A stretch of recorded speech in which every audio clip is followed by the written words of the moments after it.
So it begins. I drink your milkshake. Shaping Scottish! Hay de aquellos que siembran vientos porque cosecharán tempestades. Meu nome agora é Zé Pequeno, porra. Do you bleed? Take that, you friggin' psycho! I am not seeking forgiveness. Bienvenidas y bienvenidos al penúltimo capítulo de la segunda temporada de Cineasta en Alquiler. Y quisiera preguntarles a ustedes, ¿quién conoce aquel mal que está en el corazón de los hombres?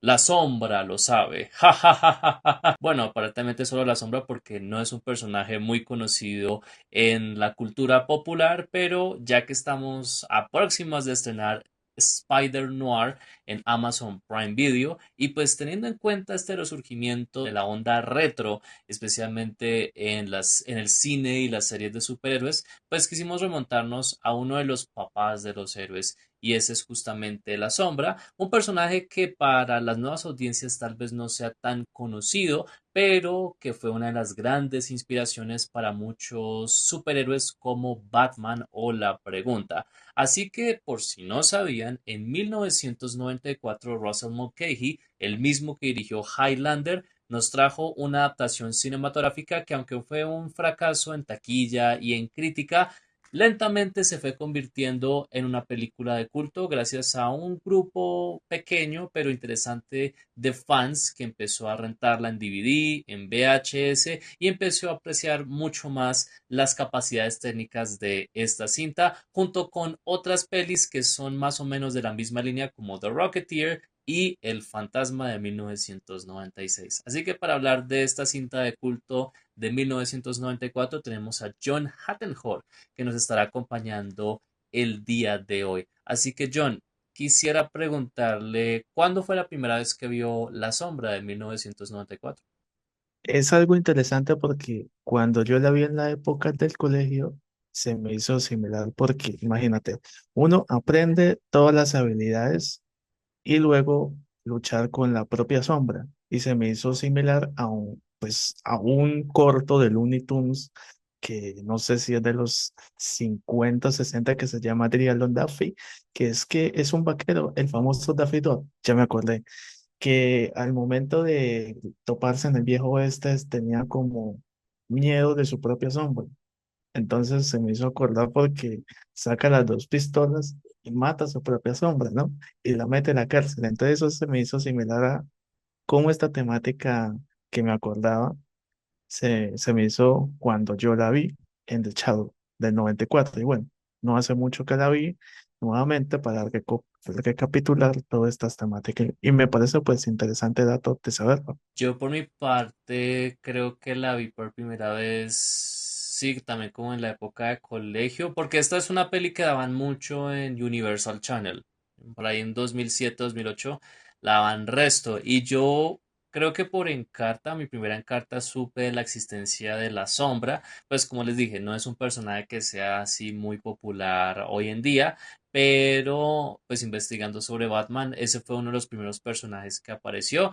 Así que una vez la estaban dando una tarde en Universal Channel, me dio por chismosearla y de hecho pues me parecía una peli que tenía sus cosas interesantes, pero pues no me mató. Aunque debo admitir que la estética y la música del maestro Jerry Goldsmith siempre fue un 10 de 10 para mí. Y creo que volviéndola a ver varios años después, porque esta pasó como casi 10 15 años de que la volviera a ver y luego pues la volví a checar hace como unos 6 7 años y creo que me empezó a gustar mucho, mucho más porque siento que es una peli que está muy hecha casi a la vieja escuela y que sí, puede que tenga muchos problemas de narrativa, pero también una de las cosas que más se aprecia, especialmente cómo se ha visto el look de las pelis de Hollywood hoy en día, especialmente del género de superhéroes, es que esta es una peli que, a pesar de los problemas narrativos, la cinematografía, los vestuarios y toda esa estética, ese vibe en general, pues es algo que está muy, muy bien elaborado. Y viniendo del mismo man que nos dio Highlander, el Inmortal del 86, Sí se nota mucho ese tipo de manejo de cámara frenético al estilo video musical y creo que eso le da mucho valor a esta peli que la hace destacar un poquito más a comparación de muchas cintas de la época, pero los 90 no sé qué le parezca, pero fue una época como muy particular de cierta manera porque Batman del 89 fue un gran éxito en taquilla. Y por alguna razón los estudios pensaban que tenían que llegar al éxito mismo de Batman adaptando a otros personajes que salieron también en los años 30. Pero el problema es que la mayoría de estas películas les fue mal como tal, con ciertas excepciones, como Dick Tracy, por ejemplo, y si nos vamos a otras adaptaciones de cómics más independientes, pues El Cuervo de este mismo año también le fue muy bien, aunque fue una película marcada muy por la tragedia, y pues Las Tortugas Ninja, que en su momento fue una de las cintas independientes más exitosas en la historia del cine. Entonces quisiera preguntarle ahora, ¿cómo le parece a su merced esa corriente de películas basadas en cómics que salió en los 90? Porque había casi de todo para todo el público y a pesar de que muchas de esas no fueron éxitos inmediatos, ¿su merced cree que poco a poco han logrado conseguir audiencia? Es que hay que partir sobre ciertas partes. Vamos a especificar que primero es un cómic que tiene más años que Batman. Bueno, una parte. La segunda es que en los años 30 se hablaban sobre temas, por no mencionar temas de pintura austríaco ni nada, pero es la era clásica de Strait y Schmitz. Es una temática que empezó, como dice, la tema de revista Paul del 31, ¿no?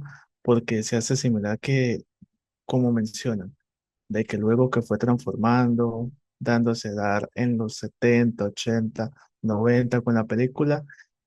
Quiero decir que Dennis O'Neill y Mike Cluta, ¿sí? Hicieron una etapa muy buena a Supernoy, porque cuando se habla de la sombra, tiene que entender que yo el momento que la vi, a mí me encantó, pues el tema del doblaje, ¿no? Pues el doblaje que hizo Jorge Santos fue bastante interesante porque en Procinias, que fue el estudio del doblaje que lo realizaron, era más neutral, era más dinámico. Incluso Jorge Santos es el famoso Zordon de los Power Rangers. Por el tema de la sombra, hizo un papel para Ale Balvin en el doblaje impresionante. Lastimosamente, a Ale Balvin, pues siempre le han preguntado sobre temáticas interesantes, pero poco de esta película. Entonces yo digo que él hizo un papel bastante pues chévere. Lastimosamente, como dice, en todas las épocas siempre va a haber fracasos, buenas cosas, pero pienso de que debió tener más protagonismo. Aunque esa película sí fue mostrada en Cineforos, fue muy bien recibida en Quora, en Reddit, de que por qué le fue mal. ¿Cuál, el, ¿Cuál es de pronto el detonante en que esa película no pudo tener como el arte oscuro, ¿no? Del porno, ¿no? Es porque muchos de pronto no conocieron el de, el de Shadow del 41 de Garrenis, que fue la sombra versus los nazis en la Segunda Guerra, ¿no? Y Batman versus The Shadow de Scott Snyder. Entonces es para verlo frente a frente como Batman. Entonces pienso de que esta temática, pues, es bueno conocer desde los principios hasta llegar a esa época. Y es que hay algo interesante de The Shadow o La Sombra, y es que es un personaje que no originó literalmente el cómic, sino empezó primero como un programa, no, perdón, como una serie de libros pulp, que para los que no sepan qué son los pulp, eran básicamente historias impresas en papel barato. De hecho, el nombre de la película Pulp Fiction aparece gracias a este concepto del pulp. Y muchos autores como Isaac Asimov, Robert E. Howard, H.P. Lovecraft, entre otros, empezaron sus carreras y básicamente trabajaron mucho escribiendo para revistas pop. Así que imagínense que una historia como, no sé, como Las Montañas de la Locura o Conan el Bárbaro en su momento eran consideradas como literatura barata y al final esas historias y personajes serían lo que catapultaría y que sería influencia para lo que sería el cómic, que empezaría por medio de las revistas, los periódicos y luego pasaría al formato comic book o novela gráfica. Y sí, la cosa de Shadow es que, al igual que Fantasma, es un personaje que ha influenciado a tantos personajes, pero esa misma influencia se va perdiendo con el tiempo porque creo que para la época de los 90 no había realmente un hambre por ver a este personaje. Yo creo que muchas personas querían ver más de Batman, tal vez un crossover con Superman, o ver personajes un poco más modernos en la pantalla grande. Cosa que sí le funcionó, por ejemplo, al Cuervo y también a la Máscara que también salió en ese mismo año. O sea, 1994 fue un tremendo año para el cine, ¿para qué? Tremendos clásicos que salieron en ese año en específico. Y fíjese que a pesar de tener estas propuestas, o sea, la cosa es que The Shadow es una de esas películas que siento que uno puede llegar a apreciar tal vez más cuando es adulto, porque uno tiene la mente un poco más calmada y empieza a querer apreciar un poco más el toque clásico del cine. Y pues hay que destacar varios nombres en particular. Obviamente Alec Baldwin es el que interpreta a La Sombra, que aquí es un millonario que vivió por mucho tiempo alejado de la sociedad en el periodo entre guerras. Básicamente lo muestran de una manera que me parece muy interesante porque él es introducido como básicamente un cacique de guerra que se ha vuelto completamente loco por el poder y ha causado el terror en el Tíbet hasta que unos tibetanos lo secuestran y lo llevan a un templo donde ellos lo entrenan para dominar sus sentidos y pues para obtener poderes donde solamente lo único que sea visible sea su sombra. Por ahí se llama, por eso se llama la sombra. Y luego él pasan los años, él regresa a los Estados Unidos a combatir el crimen usando pues un traje y pues se encuentra con un viejo conocido de sus viejos mundos que básicamente piensa conquistar el mundo. Es una premisa muy cliché, es una premisa muy clásica, pero si ustedes son fans de Batman, Green Arrow o Iron Fist o hasta el mismo Calimán el Hombre Increíble, se van a dar cuenta que todos vienen casi de la misma fuente que es The Shadow. Pero bueno, hablemos puntualmente de esta peli. Su merced ya me mencionaba el tema del doblaje que justamente tuvimos a la voz de Sordon haciendo la voz en español latino de The Shadow, pero ¿qué otro aspecto cree que destaca bastante de esta película y por qué la gente que tal vez no conozca mucho el personaje debería ir a verla? Primero es saber de que The Shadow no fue una pereta, pues no fue siempre bueno. Era un traficante y también comercialicé este tema del opio. Ahí en una cosa que era conocido como Ginkgo, la Moncristo, ¿no? Entonces, al momento de saber este tema de la Primera Guerra Mundial, pues se dio cuenta de que se estaba convirtiendo en un tipo sin alma, que masacraba. Entonces, ahí es donde Tulku, que fue un monje con poderes psíquicos, lo secuestra. Entonces, ahí es la pregunta más buena y es que o se redime o muere. Y otra frase importante para todos, para aquellos fans del tema de Paul Noir, es el tema de, bueno, es un título que parece muy bueno para una historia o para una canción. ¿Quién sabe qué maldad acecha el corazón de los hombres? La sombra lo sabe. Entonces yo digo, eso es algo muy bueno. Y es más, hablando pues contigo siempre, ya el tema de que me gustó mucho y no sé, yo creo que tuviste que haberte inspirado en The Shadow es el tema de la silueta. Yo creo que el universo de la silueta está prácticamente en The Shadow. Bueno, pues es que hay que entender que es un personaje que sí o sí va a seguir siendo influyente. Pues mencionaste a otro personaje que fue influenciado por el que fue V de V for Vendetta. También se puede mencionar personajes como The Grey Ghost, que es el de Batman, la serie animada, interpretado por el gran Adam West. Y pues sí, la silueta que por si no saben, es un personaje que yo creé y cuyo primer cortometraje, Memorias en Silueta, está aquí en el canal para que lo puedan checar, totalmente disponible para todos ustedes.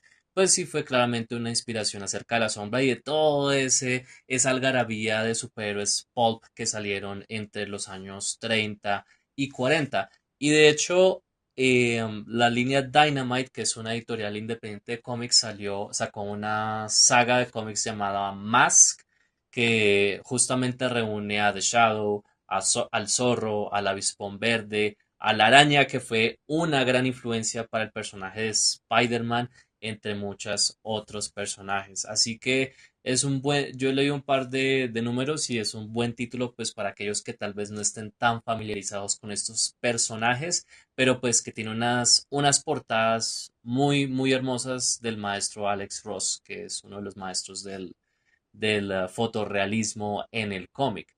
Yo por mi parte, yo pienso que esta es una peli que le recomendaría mucho a las personas que no estén familiarizados con el personaje porque hay una constante queja online ahorita sobre cómo la colorimetría ha empeorado en el cine, especialmente en el cine producido en Hollywood, donde los colores se van desaturando poco a poco, donde no hay un estilo y tampoco no hay una visión, especialmente en películas de superhéroes.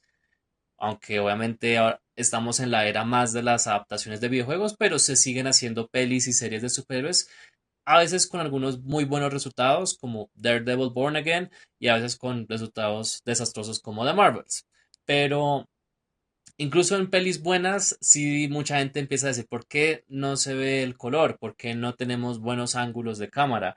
Y mirando todas esas películas de que salieron en los 90 como esta, como The Rocketeer, como El Cuervo, como La Máscara, como Dick Tracy, que Dick Tracy es una de la que tenemos que hablar algún día. Y de hecho, John entrevistó al maquillador de Dick Tracy, John Calhoun Jr., que ganó el Oscar también por ese estupendo trabajo.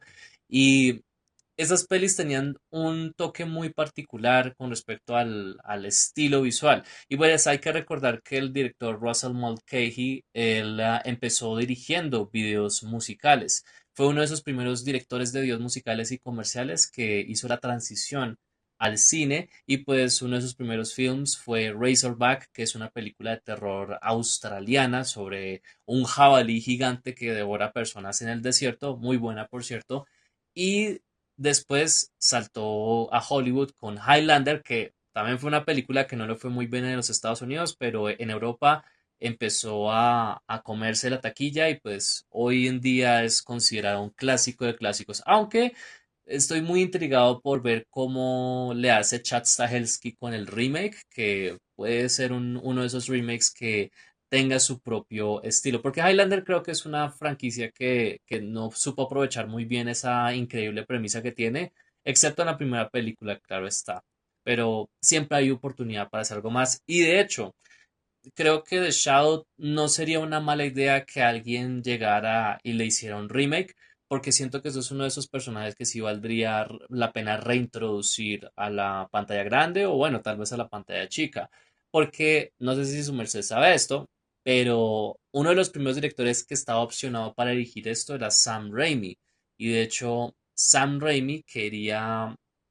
hacer una adaptación de The Shadow porque él era muy fan del personaje. Él estaba entre The Shadow y Batman, pero Batman estaba en desarrollo en ese momento y no le quisieron dar los derechos de The Shadow porque en ese momento Universal los adquirió para hacer una adaptación al cine. Cosa que Raimi, entre su frustración, decidió crear su propio personaje y ahí fue donde salió Darkman de 1990, que es muy buena película para los que no la hayan visto. De hecho, yo hace unos años hice un video hablando de ella cuando hacía los clásicos con Jan y es de hecho uno de los videos más vistos en el canal. Así que si quieren echar una pasadita a ese video, ahí verán como unos datos interesantes acerca de esa peli que a pesar de no ser un personaje establecido en cómics, pero fue un éxito que se volvió también otra película de culto. Y de hecho, Raimi le dieron los derechos después del fracaso de Shadow, le dieron los derechos a Raimi para hacer una película, pero más de 20 años después no se sabe qué va a pasar con ese proyecto. Y pues ahorita como la gente no está tan hambrienta de superhéroes, pues tal vez pase unos años para que The Shadow vuelva a la pantalla grande o chica. Aunque bueno, ¿qué tal si Spider-Noir sea un éxito y la gente empiece a llamarle más la atención ese estilo de superhéroes retro. Entonces, quisiera preguntarle qué opina acerca del trabajo de Alec Baldwin en esta película y bueno, el cast en general, porque creo que es un cast lleno de muy buenos actores y Alec Baldwin al principio uno no lo asocia como un superhéroe, pero siento que él es muy carismático, tiene una muy buena voz también y en algún universo paralelo yo lo hubiera visto a él como Batman y a Tim Curry, que también aparece en esta película como el Joker, que de hecho él había audicionado para ser el Joker. Pero bueno, ¿qué opina acerca de los actores en The Shadow? Yo considero de que él tiene muy buena voz, además que otros como Tim Curry, que bueno, antes de que ocurriera el trágico, el tema de la enfermedad, pero él tiene una temática y es que el tono de voz para él siempre tiene que ser de justiciero, de, de ese tema de no solo superhéroe, también ha podido, bueno, conocer temáticas que yo digo, es que es increíble. Él, si no estoy mal, de la voz que permanece en The Shadow, también fue el de el narrador de Thomas y Friends. Eso es lo que yo quería decir. Entonces, él tiene una color de voz bastante impresionante. Lo mismo Ian McKellen, que a mí me impresionó mucho de la historia, es el tema de que la pelea fue más mental que de puntos, porque es que la sombra tenía en cuenta mantener la paz consigo mismo, porque la culpa que lo acechaba era que no lo dejaba dormir, así tipo como él, así como el maquinista de Christian Bale que durmió hasta que lo metieron preso. Spoiler, lo siento, pero al momento de poder controlar la daga mística de Turba, ese fue el detonante de todo. O sea, al romper el control hipnótico de Khan. Hay que especificar, Chiwa Khan es el descendiente de Genghis Khan. Entonces Genghis Khan fue, pues, como lo llamaron, un emperador muy importante. Entonces, esa hipnosis, lo que sucedió en el Hotel Monolith, que yo creo que en el Hotel Monolith es casi lo que se representaba en las secuencias de Batman animado. Entonces, el último descendiente de Genghis Khan y el discípulo de Tulku es donde ahí es poder cumplir el sueño del ancestro, dominar el mundo. Entonces, siempre los papeles que le dan a Alec Baldwin es el tema de que siempre hay una manera de reinventarse. Me gustó mucho la temática en cómo él mira seriamente, pues en el tema del personaje, siempre cuando hace esos roles, convence. O sea, tiene esa química junto con las películas que él ha hecho, de que uno cuando lo ve, uno le cree totalmente y uno dice, no, por eso es un actorazo. Olvidemos, o sea, lo del actor, todo lo que sucedió en cosas así que lo desprestigian, pero él tiene una muy buena voz, es muy bueno actuando y sobre todo pienso de que está al mismo nivel así como está el de Tim Curry, porque Tim Curry cuando hizo el tema de la voz en Legend, eso fue impresionante. Entonces, mira cómo son el tema de que la sombra siempre se ha mantenido vigente y más que todo en los cómics. En los cómics siempre me ha interesado en que en esa película fue un poco más adaptada al cómic. No tuvieron como más libre albedrío, no mucho, pero sí quiso cumplir. Pero yo no sabía ese dato de Sam Raimi. Ojalá, ojalá, que es una temática. No sé si de pronto, si sacan un nuevo remake, continúe siendo la sombra Ale Baldwin o a quién debería pasarle la antorcha. Esa es la temática. No, yo creo que si van a hacer un remake, yo creo que van a hacer full remake porque Alec Baldwin ya está muy viejo y pues ahorita está bastante cancelado después de del incidente con la película Rust y pues siento que mucha gente querrá ver un actor un poco más joven, un poco más adepto al personaje como tal. eh, pues hay un actor que vi en Daredevil Born Again en la serie de Disney Plus que se llama Artie Frushan, que es un actor que interpreta a Buck Cashman, que en los cómics de Daredevil es un villano llamado Bullet. Y yo dije, este man puede ser un excelente James Bond porque pues es inglés, es pinta, tiene muy buena voz y tiene una increíble presencia, además que es muy talentoso. Pero ahora que me puse a ver, volví a ver La Sombra después de mucho tiempo, yo lo miro a él y digo, póngale una pañoleta en la boca y este man podría ser Lamont Cranston o The Shadow. Yo creo que le podría quedar bien el papel. Y yo creo que en esta época tal vez una película no pegue tanto, pero sí podría pegar una serie de televisión. Y que Sam Raimi la produzca, o sea, yo creo que ahí habría un potencial, especialmente si quieren introducir un personaje de un tono más clásico. Pero bueno, si a Spider-Noir le va muy bien, yo creo que va a haber muchos estudios que querrán hacer series con superhéroes de ese mismo top, de ese tono clásico. A Spar no sé si le va a ir bien, solamente referencio porque están volviendo las buenas costumbres, las viejas costumbres. Es más, voy a dar un dato que no se lo da a nadie, Jan, y es la primera vez que alguien me lo pregunta. Gracias. La música, si no estoy, no, el maquillaje.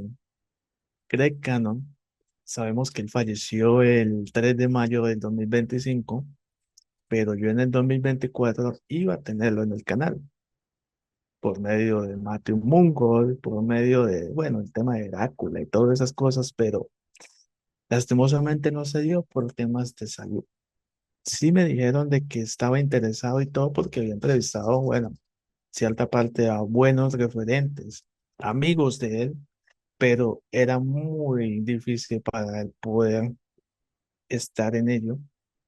Pero considero yo de que, aparte de que se debe tener alguna vez a alguien, ojalá es que si se tenga el director, si no estoy mal, que se llama algo Semul Kaiji, le podamos hablar sobre ello. Bueno, tú estuviste en la de, gracias por referenciar el tema de John Kennedy Jr., bueno, usted también pudo entrevistarlo, pero si tenemos a Russell, espero hablarles sobre la sombra, sobre qué pasa, cuál es el, cuál, qué recuerda sobre ello, pero no sé, ¿qué opinas al respecto? Pues amanecerá y veremos.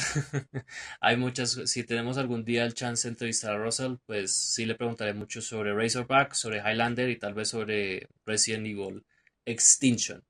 Pero bueno, antes de irnos, John, quisiera preguntarle cuál es su escena favorita de The Shadow y por qué la gente debería verla. La escena icónica, el tema de recapitular todo este momento del pasado de él, el momento de la Primera Guerra, el momento de conocer el tema del monje, el de o se redime o se muere. O sea, esa práctica, esa preparación de esos 7 años es lo que uno dice, el personaje tiene muy buen potencial y es bastante obvio que merezca muchísimo más reconocimiento, que vuelva también a poder, bueno, saber con profundidad el tema de la hipnosis, ¿no? La hipnosis de Dr. Reinhard Lane, que, que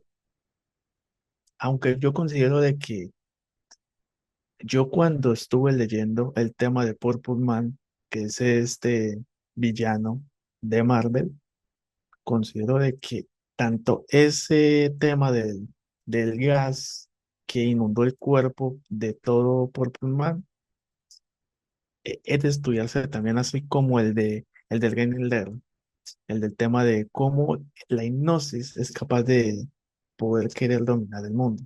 Sí, se puede olvidar del tema de, pues, de un dolor muy grande, ya sea una pérdida o de pronto el miedo, pero de conquistar el mundo, uy, eso es bastante que si en el remake deben profundizar en eso, porque en Shadow hablaron sobre el inicio, pero no hicieron como por qué el chantaje en Nueva York fue lo cósmico ahí en esa película. Ah, y otro dato curioso.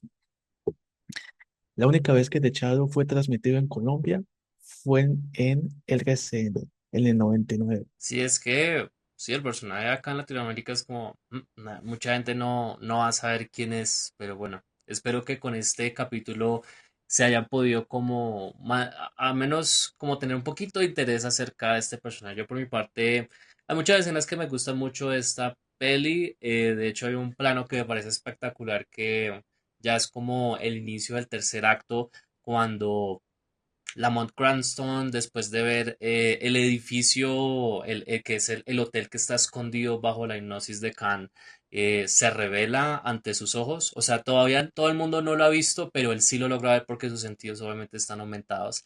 Y después de eso hay como un plano general donde son unas miniaturas y está empezando a llover.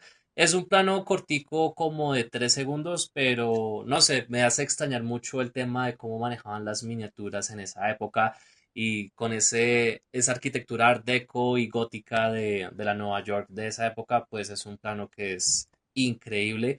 Y pues en general me gusta mucho como esa escena en el puente donde él rescata a un científico que luego lo convierte en uno de sus agentes. Creo que es una muy buena forma de introducir a este personaje.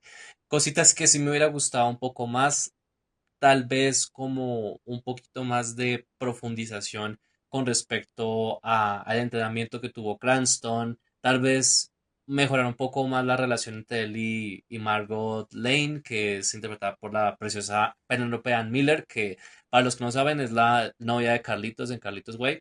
Y siento que a pesar de que ella y Alec Baldwin tienen una muy buena química, sí hubiera sido chévere ver un poco más de esa profundización o verlos a ellos trabajar juntos, porque siento que la peli como que tiene unos ciertos problemas de guión y es que he leído que la producción tuvo como ciertos problemas como tal. De hecho, la batalla final en el Salón de los Espejos iba a ser mucho más larga, pero justamente hubo unos terremotos en California en el 93 que hizo que se destruyera un gran parte de los sets y por eso es que esa batalla final entre Lamont Cranston y Khan, Shiwan Khan, es mucho más corta de lo que debería ser.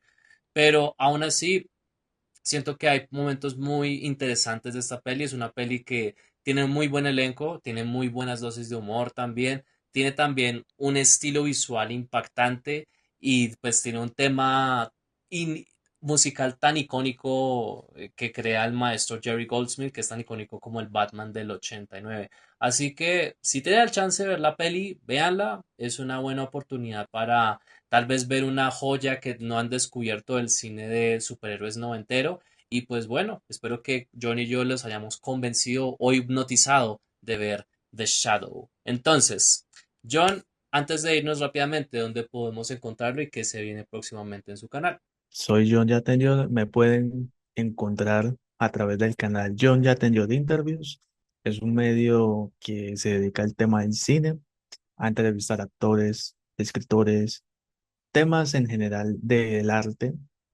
Estoy enfocado en el tema del séptimo arte, en el periodismo de cine. En Instagram, oficial John Yatenyo, más que todo, en X, en LinkedIn, en Facebook, John Yatenyo Interviews. Ahí es donde pueden contar todo. Bueno, pues próximamente voy a intentar poder conseguir a alguien de Echador. A ver si lo podemos entrevistar, usted y yo, Jan, y bueno, que sea de pronto más cosas, más temáticas. Mi finalidad es poder conseguir mucha gente del NOAR, así que bueno, eso. Muchas gracias por invitarme. Y muchas gracias, John, por haber aceptado la invitación. Ciertamente es un deleite verlo en el canal y pues también recuerden que tuvimos un capítulo en la temporada pasada hablando sobre los 20 años de Sin City, que pueden verlo ahí anclado a las redes. Entonces, la próxima semana se vendrá nuestro cierre de temporada con el 25º aniversario de la película Amélie. Así que estén muy pendientes porque va a ser un capítulo muy, muy especial. Y pues con eso ya oficialmente cerraremos la segunda temporada de Cineasta en Alquiler. Así que recuerden encontrarme en J Cárdenas Flix en todas mis redes. Un abrazo enorme para todos y todas. Espero que se encuentren muy bien. Espero que vean mucho, mucho cine. Y bueno, nos vemos la próxima semana.